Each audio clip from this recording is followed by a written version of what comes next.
Depuis la publication de ce communiqué signé Yap Boum II, vice-président du mouvement Acte Agir, ça crépite.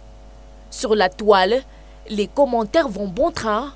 Entre raillerie et condamnation, certains observateurs crient au scandale. C'est une surenchère, c'est aussi, à mon sens, une sorte d'ensauvagement de la vie politique. Si c'est M.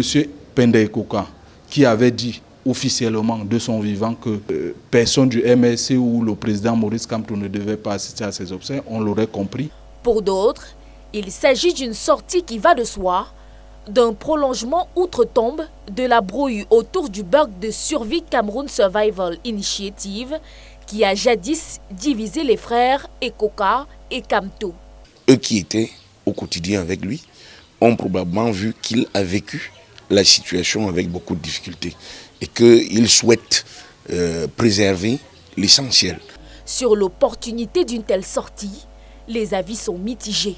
Sortir le deuil de monsieur, les obsèques de M. Pendaye Koka de leur valeur politique pour rester vraiment dans le recueillement.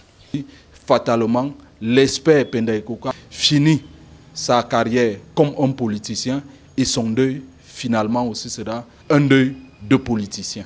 Au-delà de la lecture scientifique, il est constant que la tradition négro-africaine a ses us et coutumes qui n'échappent pas à la conscience collective.